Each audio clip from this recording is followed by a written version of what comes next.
साथियों, हम बताते हैं कौन बेहतर कैंडिडेट है। उससे पहले अपने वर्तमान सांसद का 5 साल का रिपोर्ट देखिए। 162 सवाल 5 सालों में इन्होंने सब बेकार का। 15 डिबेट 5 सालों में, सिर्फ 15 डिबेट्स। साथियों नमस्कार, मैं श्रीकांत प्रसाद, एडवोकेट सुप्रीम कोर्ट। साथियों, ये वीडियो मैं स्पेसिफिकली सिर्फ गिरिडीह लोकसभा के लिए बना रहा हूँ। गिरिडीह लोकसभा झारखंड का एकमात्र ऐसा सीट है जो बर्निंग सीट है, जहां पर सभी लोगों की नजर है। ऐसा इसलिए है क्योंकि आज तक के झारखंड के इतिहास में अगर मैं बात करूं, कोई भी ऐसा इलेक्शन, चाहे पार्लियामेंट का हो चाहे लेजिस्लेटिव असेंबली का इलेक्शन हो, ऐसा इलेक्शन नहीं हुआ जिसमें कि कैंडिडेट जो है अपना अपना मतलब जिसमें कि जनता कैंडिडेट को पैसा दे रही है और जनता कैंडिडेट के लिए इतना पागल है। इस जैसा मतलब इतना स्मार्ट, इतना दमदार और दबंग कहने का मतलब है नॉलेजेबल और एकदम डेडिकेशन और प्रभावशाली कैंडिडेट, जिसका घर भी अभी कच्चा मिट्टी का घर है। उस कैंडिडेट के पास डेली 2-2 लाख रुपए के हम लोग रैली कर रहे हैं और लोगों को जगा रहे हैं और लोग अपना पैसा खर्च कर रहे हैं। कहां से ला रहे हैं लोग जाने, लेकिन उसको जितवाने के लिए, झारखंड में एक ऐसा भविष्य बनाने के लिए। अब दोस्तों देखिए, लास्ट मोमेंट पे इलेक्शंस के एक दो दिन पहले, आज तक की बात बताता हूं। मैं कई दिनों से भी मैं भी कैंपेनिंग में हूं। आज तक जनता को यह नहीं पता है कि वोट किस किस आधार पे दिया जाता है, कि जो प्रत्याशी खड़ा होता है क्या क्या बेस होते हैं, क्या क्या गाइडलाइंस, क्या क्या चीज आदमी को एक दिमाग में रखना चाहिए कि वोट किस किस ग्राउंड पे दिया जाए ताकि एक बेहतर आदमी हम लोग चुन सकें।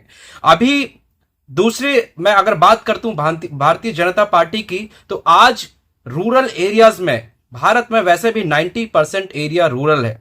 गिरिडीह में बात करूं तो जो रूरल एरियाज है और जो मार्केट एरिया है, सिटीज एरिया है, इसमें लोग बिल्कुल भी एजुकेट बेचारे नहीं हो सके, क्योंकि आज तक की पॉलिटिक्स ऐसे थी कि किसी को नेताओं ने अपने जाल में बजा करके किसी को पढ़ने नहीं दिया।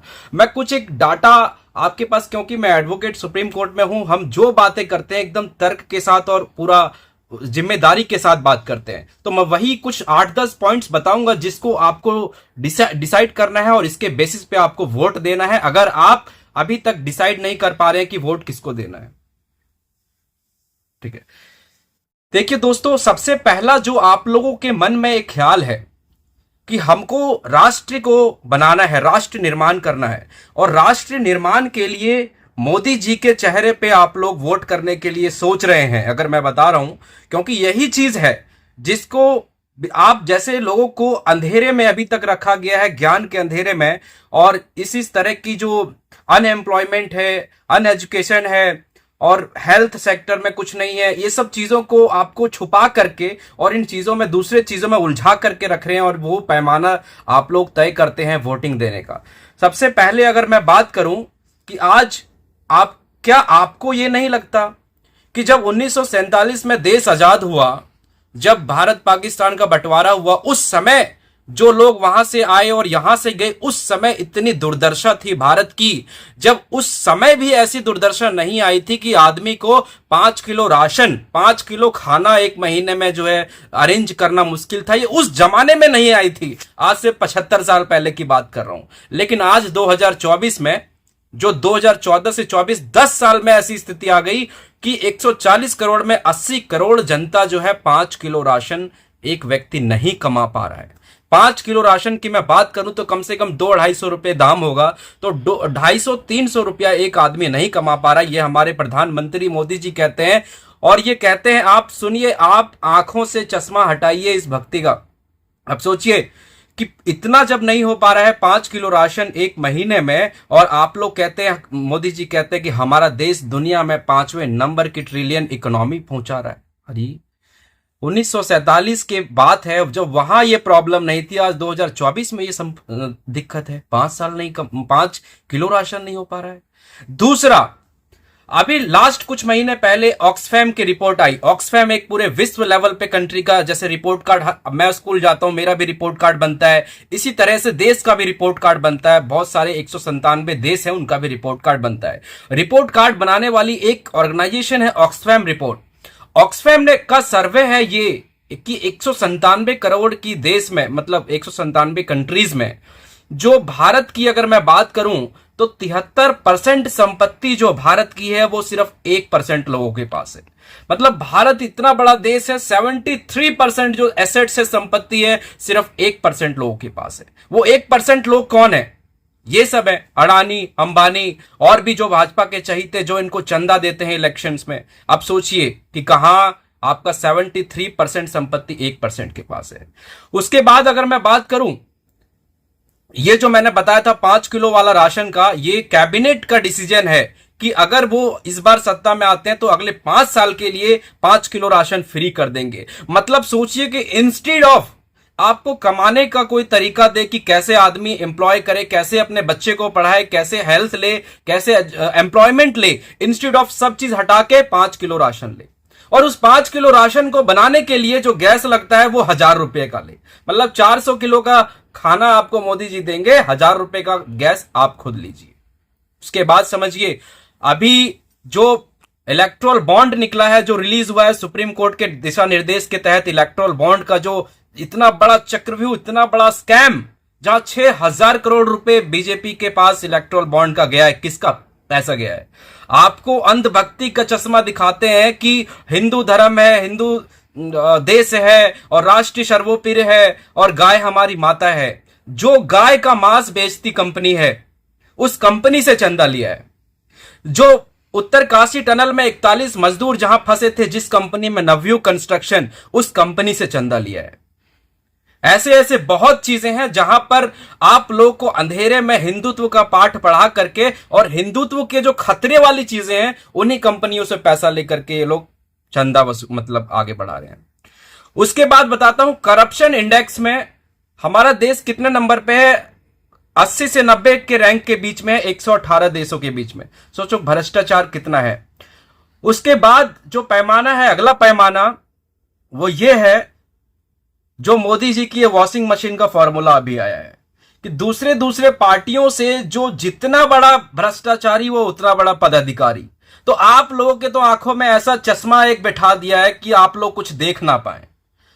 तो ये चीज समझिए कि 25 बड़े बड़े नेता जिसके ऊपर हजारों करोड़ों रुपए का केस चल रहा था, हजारों करोड़ों रुपए का घोटाला जिसने देश में किया, देश को लूटा, आज वो सारे व्यक्तियों को भारतीय जनता पार्टी ने अपने अपने जो है मोदी जी के नेतृत्व में भाजपा चलती है, मोदी जी ने उसका डिसीजन लिया, सभी को अपने पार्टी में ले आए और सभी के ऊपर, क्योंकि सरकार के पास पावर होता है केस को विड्रॉ करने का, सबके ऊपर से केस खत्म कर दिए।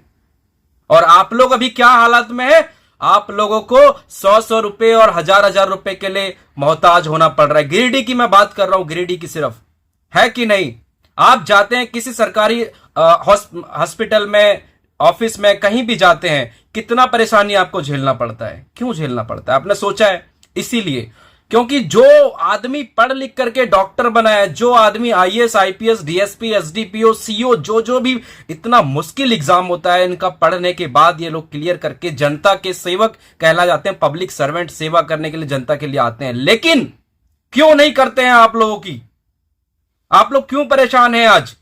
अपनी जिम्मेदारी के वजह से। वो जिम्मेदारी क्या है कि आप लोग देखो, लोकतंत्र का एक सिस्टम है, गोल सिस्टम।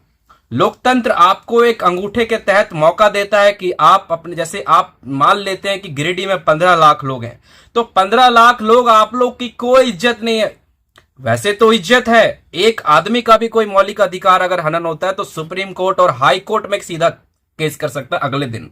लेकिन 15 लाख लोगों की कोई इज्जत नहीं है, क्योंकि कोई रिकॉग्निशन नहीं है। क्यों? क्योंकि आप 15 लाख को जो रिप्रेजेंट करता है वो आपका मेंबर ऑफ पार्लियामेंट, गिरिडीह का सांसद जो है वो रिप्रेजेंट करता है आपको दिल्ली में, संसद में। तो वो एक व्यक्ति जो 15 लाख को रिप्रेजेंट कर रहा है, अगर वो बुर्बक है, वो उसको दिमाग नहीं है, उसको कुछ चीजें नहीं है, तो आप लोग 15 लाख सिर्फ जनगणना के लिए हो और गिनती के लिए हो, और उससे ज्यादा कुछ आप लोग के लिए नहीं है। और बताया मैंने कि किस तरह से सबके केसेस वापस किए। भाजपा एक ऐसी पार्टी है, बता रहा हूं, आप लोग आंखों का चश्मा उतारिए। लास्ट मोमेंट की मैं बात कर रहा हूं, जो स्वीप वोटर्स हैं,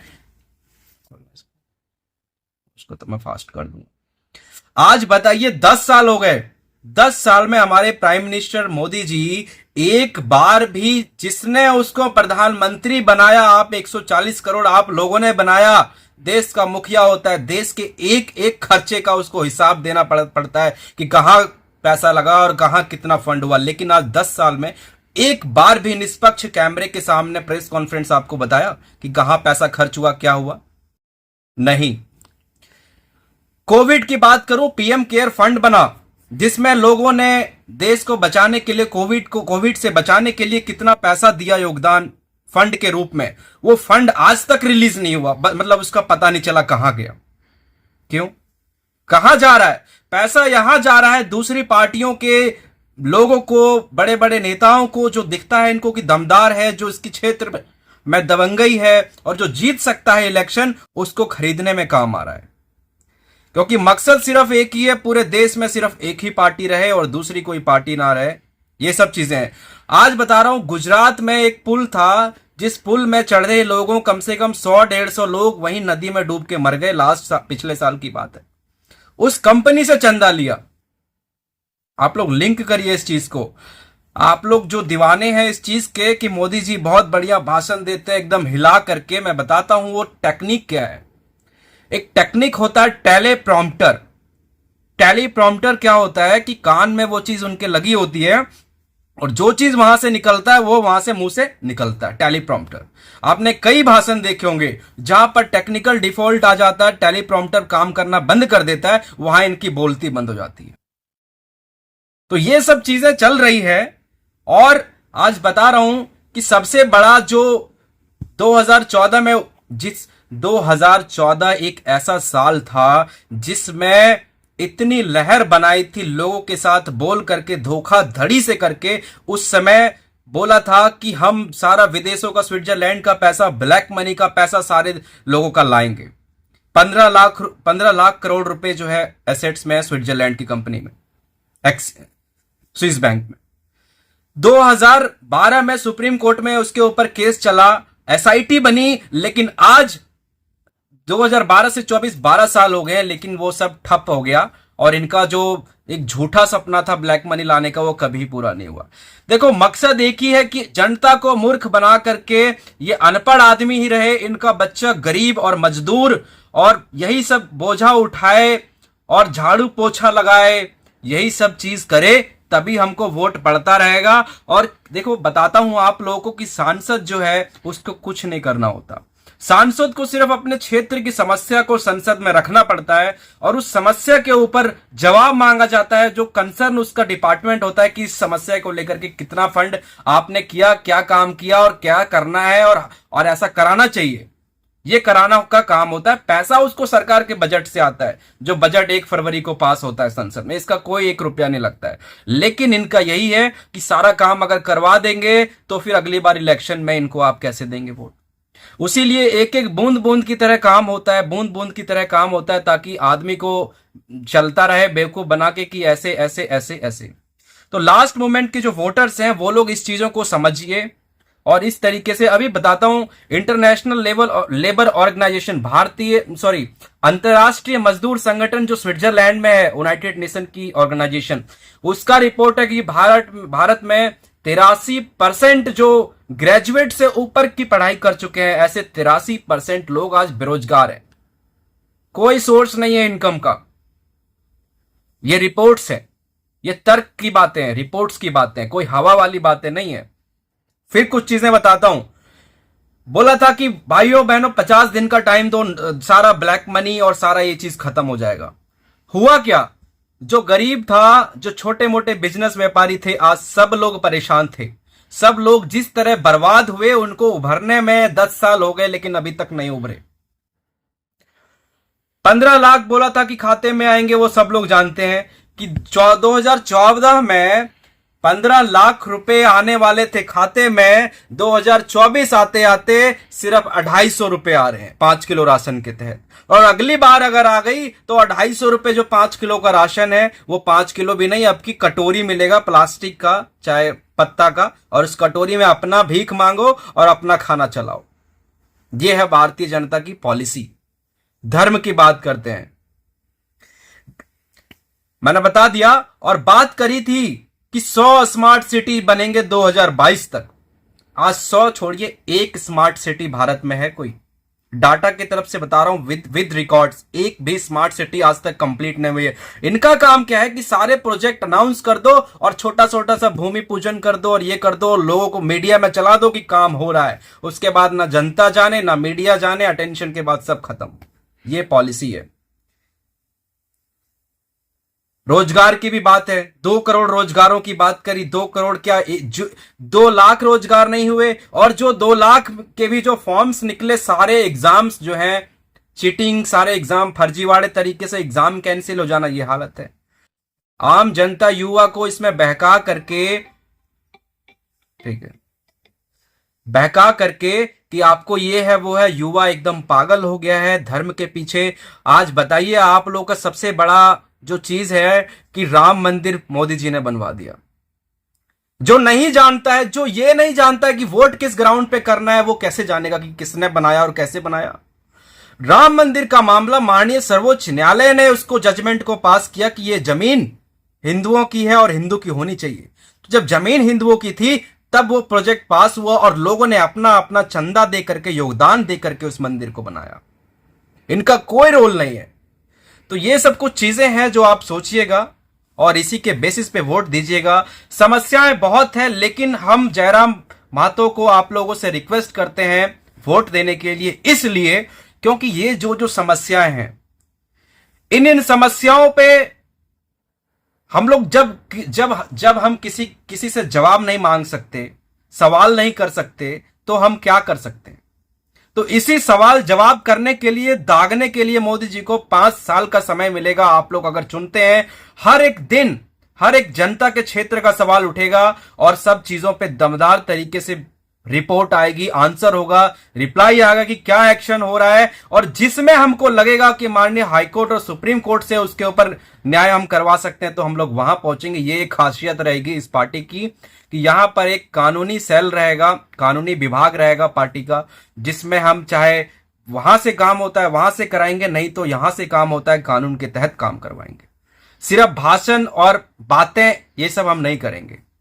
एक बार का मौका दीजिए। इतना बड़ा पढ़ा लिखा, समझदार और हम जैसे लोग उनके साथ अगर जुड़ रहे हैं, जिसने आज तक कभी किसी पार्टी में नहीं मिला, ना कभी मैंने किसी के साथ रहा हूं, ना कुछ किया है, हम जैसे इंटेलेक्चुअल लोग जुड़ रहे हैं, तो उसका रीजन है कि हम लोग बदलाव चाहते हैं आप लोगों के लिए, ताकि आप लोगों के पास सिर्फ 5 साल में एक बार रोजगार आता है। जब इलेक्शन आता है, 5 दिन 10 दिन जब झंडा उठाने का काम होता है, 500 रुपया 1000 रुपया दे करके, वही एक रोजगार है मोदी जी का जो है, और कोई रोजगार नहीं है।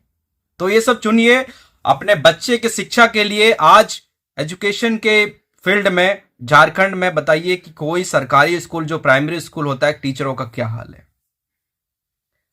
घर बैठ करके अटेंडेंस लगाते हैं। ज्यादा नहीं बोलना चाहता हूं, लेकिन इस बात का गारंटी देता हूं कि गिरिडीह में एक बच्चा नहीं होगा जो सरकारी स्कूल से पढ़ करके और आज कोई अच्छे मुकाम तक पहुंचा है। एक बच्चा नहीं होगा। अगर है किसी में तो आप कमेंट करके मुझे उसका डिटेल बताइए कि इस गांव में एक लड़का है जो सरकारी स्कूल में पढ़ के और झारखंड में गिरिडीह में पढ़ के इतना बड़ा हुआ है। नहीं, दूसरी जगह जा करके हुआ है। यहां है ही, यहां चाहता ही नहीं नेता कोई पढ़े। एक मूवी देखी होगी, कहता है कि अगर व्यक्ति पढ़ने लग जाएंगे, बच्चे पढ़ने लग जाएंगे, तो नेताओं का दुकान बंद हो जाएगा। तो इसी के साथ मैं धन्यवाद करता हूं। आप लोगों से आखिरी अपील करता हूं कि अपना वोट समझ कर दीजिए, चश्मा हटा करके दीजिए, क्योंकि चश्मा पहनने के बाद तो स्मार्ट सिटी भी बन जाती है। चश्मा पहनने के बाद 15 लाख रुपए भी आते हैं। चश्मा पहनने के बाद रोजगार भी आ जाता है। चश्मा पहनने के बाद शिक्षा भी आ जाती है। लेकिन चश्मा उतरते ही एक्चुअल जमीन पे कुछ भी नहीं है। इसी के साथ धन्यवाद।